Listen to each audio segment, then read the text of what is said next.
परमेश्वर के धन्य नाम की महिमा हो। प्रभात मनन के सत्र 1304 में आप सभी का बहुत ही विनम्रता के साथ स्वागत करता हूं। आज के मनन की ओर जाने के पूर्व पुनः याद दिलाना चाहता हूं, सत्यमेव जयते सेमिनार का दूसरे दिन का कार्यक्रम आज शाम 6:15 बजे शुरू होगा। डॉक्टर बाबू के वर्गीस, जो एक बहुत बड़ा शोधकर्ता और विख्यात वक्ता है, आज हम लोगों से बात करने वाला है और जुड़ना नहीं भूले। आज के मनन के लिए हम पढ़ते हैं 1 तीमुथियुस अध्याय 2:9। वैसे ही स्त्रियां भी संकोच और संयम के साथ सुहावने वस्त्रों से अपने आप को संवारे, ना कि बाल गूंथने और सोने और मोतियों और बहुमोल कपड़ों से। पिछले दिनों में हम ये मनन कर रहे थे कि परमेश्वर का भय मानने वाले मसीही बहनों का वस्त्र धारण कैसे होना चाहिए। आगे प्रेरित कह रहा है कि प्रभु का भय मानने वाली स्त्रियों का सजावट क्या होना चाहिए और क्या नहीं होना चाहिए। यहाँ बहनों के लिए खुशखबरी यह है कि बाइबल ये नहीं सिखाती है कि महिलाएं सजना नहीं है। बाइबल बहनों को ये प्रोत्साहन देती है कि वे अपने आप को सजाए, लेकिन सवाल यह है कि क्या चीज से सजाए और क्या चीज से नहीं सजाए।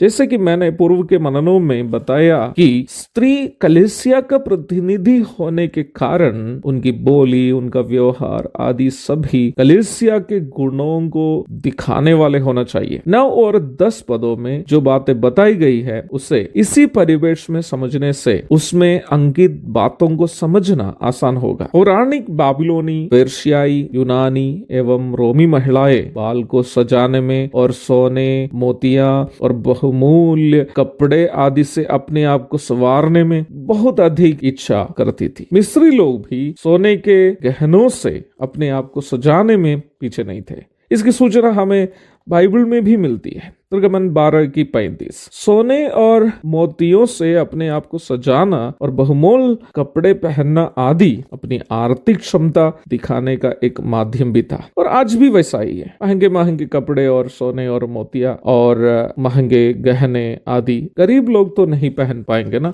वो तो केवल धनी लोग ही पहन पाएंगे। अक्सर धनी सदस्यों के इस प्रकार की रवैया कलीसिया के अंदर अमीर और गरीब के बीच की दूरी बढ़ाती है।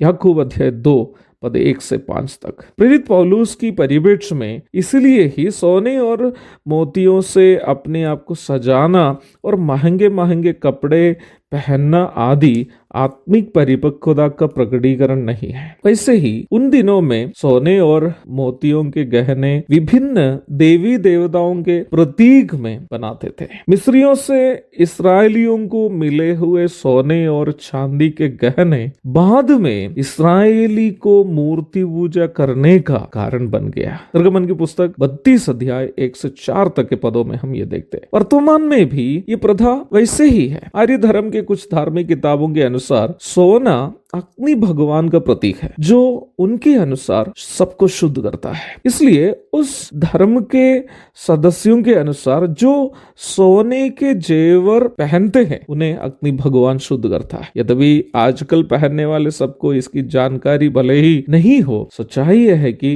पौराणिक समय में हो या फिर वर्तमान में सोने, मोती आदि के जेवरों का ताल्लुक वास्तव में मूर्ति पूजा से है। पुराना नियम में हो या फिर नया नियम में परमेश्वर के भय मानने वालों को मूर्ति पूजा से बचे रहने का सख्त आदेश परमेश्वर देते हुए हम वचन में पढ़ते हैं। अन्य जाति से विश्वास में आए हुओं के संबंध में फैसला करते वक्त प्रेरित पत्रस, याकूब, यूहन्ना आदि लोग स्पष्ट आदेश दिया कि मूर्तों की अशुद्धताओं से दूर रहना है। अंग्रेजी में इसे थिंग्स कंटामिनेटेड विथ आइडल्स करके अनुवाद किया है। प्रेरितों के काम में हम इस बात को पढ़ते हैं। हम विश्वासियों को ऐसी हर चीजों से दूर रहने हैं जिसका ताल्लुक मूर्तों से है। प्रेरितों के काम 15 अध्याय के 20वीं पद में हम इस बात को देखते हैं। परमेश्वर मूर्ति पूजा से नफरत करता है, इसलिए ही परमेश्वर का वचन हमें सिखाता है, हमें चेताता है, हमें आदेश देता है कि हम विश्वासियों को ऐसी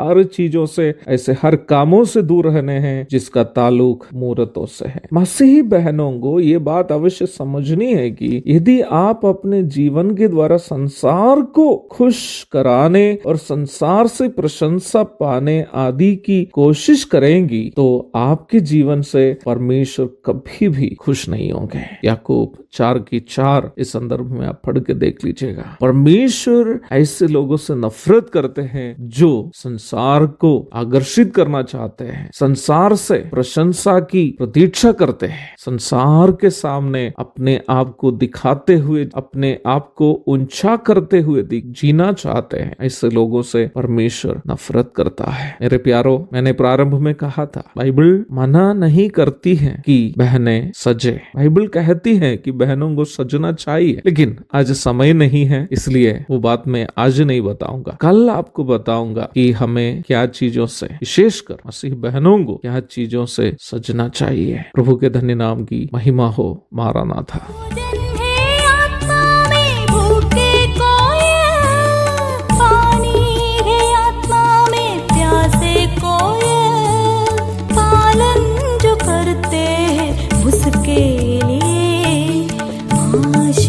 पाने का साधन है ये है वचन, प्यारा वचन ईशो।